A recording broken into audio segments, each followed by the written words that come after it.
You're walking down a familiar street, the kind lined with cozy coffee shops and the distant hum of casual laughter. A man you've known for years, polite, soft-spoken, the kind who volunteers at the local shelter, sits silently on a park bench. But something's wrong. His eyes don't move like they used to. There's a stillness in him now, the kind that feels less like peace and more like something waiting to snap. Weeks later, you hear the news. He's been arrested for something unspeakable. You scroll through the headlines, your mind rejecting every word. It can't be him. Not the man who once helped an old woman cross the street. Not the man who brought soup to a grieving neighbor. And yet, it is. So, you ask the question we all ask in the face of evil. How does a good person become a monster? This isn't about criminals born into chaos or sociopaths devoid of empathy. This is about ordinary people, teachers, parents, lovers, who cross an invisible threshold into something unrecognizable, something dark, and more unsettling still. That threshold exists inside you too. Carl Jung once wrote, "The shadow is a moral problem that challenges the whole ego personality, for no one can become conscious of the shadow without considerable moral effort." In other words, the monsters we fear out there may be the very parts of ourselves we've refused to see. What if the line between good and evil isn't a line at all, but a mirror? What if the capacity for cruelty isn't an external threat, but a dormant truth within every human soul? And here's the terrifying twist. The more you deny the darkness in yourself, the more power it has over you. So, ask yourself, what lives in the corners of your mind, untouched by light? What version of you waits in silence, cloaked in the personas you wear to survive? Because until you face it, you'll never know how close you already are. And that leads us to the next unsettling truth, one rooted deep in psychology and ancient philosophy: the hidden forces that feed the monster within. It doesn't arrive suddenly.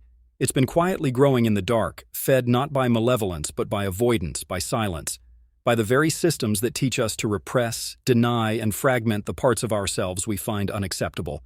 And in that denial, we build the perfect conditions for transformation. Not into saints, but into something far more dangerous. Good people who believe they are only good.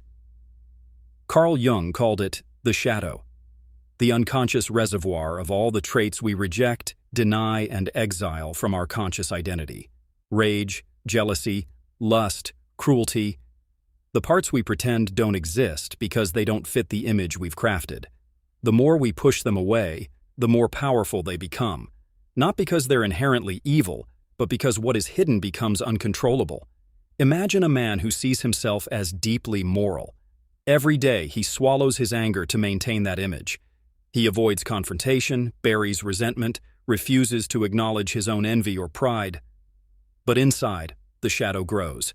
And one day, without warning, it erupts. Not as a small lapse in judgment, but as an explosion, a rupture, a monster he can no longer recognize as himself. Nietzsche warned us, "Be careful when you fight the monsters, lest you become one." But he followed it with something even darker. For when you gaze long into the abyss also gazes into you.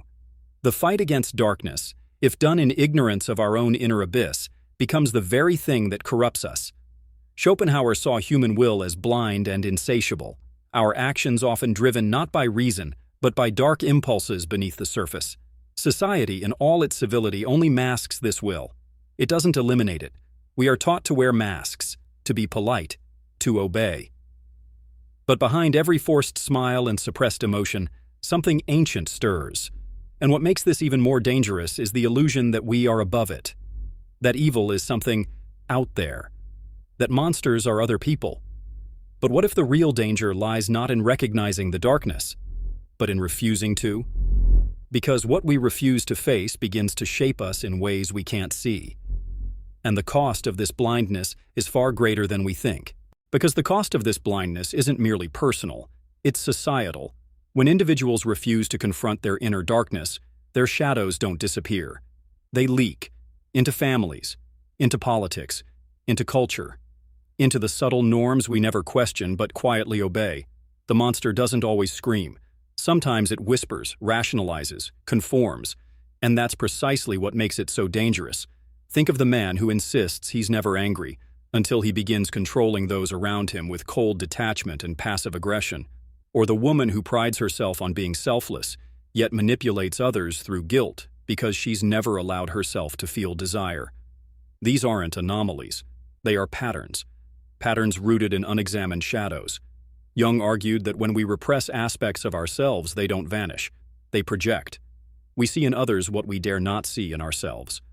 The judgmental coworker, the toxic partner, the corrupted politician. But rarely do we stop to ask, why does that bother me so deeply? What within me responds with such intensity? This is the unseen consequence. When we externalize our shadow, we forfeit the chance to integrate it, and that unintegrated shadow becomes a blind driver of behavior. It slips into our parenting, our relationships, our institutions. Entire systems are built around this disowned darkness, shaming vulnerability, rewarding deception, punishing authenticity. Modern culture fuels this illusion. Social media thrives on curated perfection.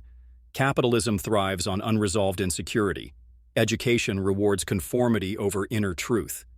We are raised to perform, not to reflect. To present, not to process. And so the monster evolves, quietly, invisibly, behind smiles and slogans. Meanwhile, anxiety rises, depression spreads, addiction becomes epidemic. Not because people are weak, but because they are fractured, split between who they are and who they pretend to be. The gap between the self and the shadow becomes unbearable. And in that chasm, the monster waits. But here's the catch. It doesn't want to destroy you. It wants to be seen. And until you dare to face it, it will continue to shape your life. Not through conscious choice, but through unconscious reaction. So the question becomes, how do you reclaim control from something you've spent your entire life avoiding? How do you rebel against a monster that wears your face? To rebel against the monster that wears your face, you must do the unthinkable, turn toward it. Not with a sword, but with a mirror. This is not a rebellion of violence, but of vision. A quiet, deliberate act of self-confrontation. Jung called this the process of individuation, the lifelong task of integrating the unconscious into conscious awareness. It is not self-improvement, it is self-integration. And it begins the moment you stop asking, how can I be good, and start asking, who am I really?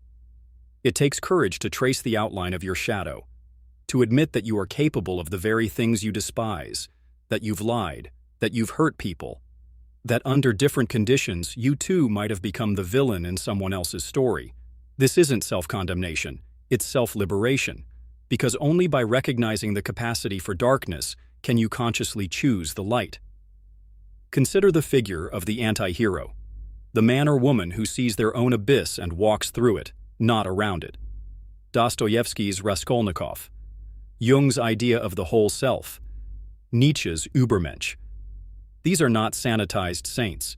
They are those who have survived their own moral collapse and emerged with eyes wide open. And yet, this rebellion isn't just psychological, it's existential.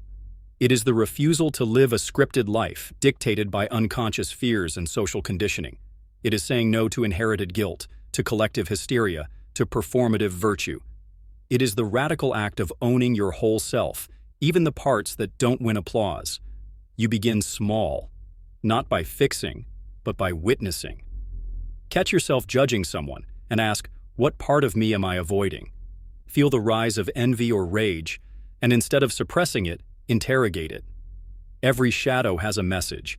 Every fear points to a buried truth. Over time, you start to reclaim what you once rejected, your instincts, your desires, your boundaries, your voice. Not to be monstrous, but to be whole. The rebellion is not about becoming someone new. It's about remembering who you were before you learned to split yourself in two. But something deeper still lies beneath. Because even integration is not the end. It is only the gateway.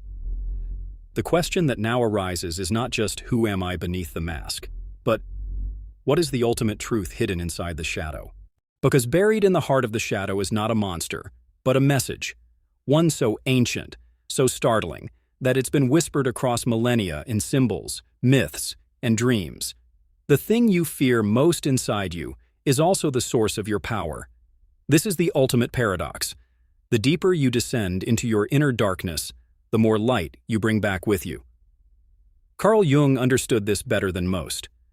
One does not become enlightened by imagining figures of light, he wrote, but by making the darkness conscious. The treasure you seek is guarded by the very dragon you're afraid to face.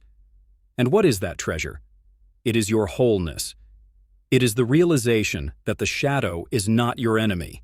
It is your missing half, your untapped strength, your repressed truth, your unclaimed voice. It is the wildness that was tamed, the anger that was shamed, the genius that was ignored. The monster you feared was never a monster at all. It was a part of you, exiled for wanting too much, feeling too deeply, desiring too strongly. To integrate the shadow is to return to yourself, not as a perfect being, but as a complete one. And that, perhaps, is the most frightening thing of all. Because once you realize the monster is you, and that the monster is not evil, but wounded, there are no more excuses. No more scapegoats, no more illusions of innocence. There is only responsibility. Radical, uncompromising, terrifying freedom. But there is also peace. Because when you stop fighting your shadow, you stop waging war against your own nature. You no longer have to perform goodness. You embody it. Not because it's expected, but because it's chosen. Not out of fear, but out of depth. The person who integrates their shadow becomes something rare. Not just good, but grounded. Not just kind, but powerful. Not just light, but real. So the next time you sense the monster stirring in the mirror, don't turn away. Lean in. It may not be a monster after all, but a guide, patiently waiting to return you to yourself. And perhaps that is where real transformation begins.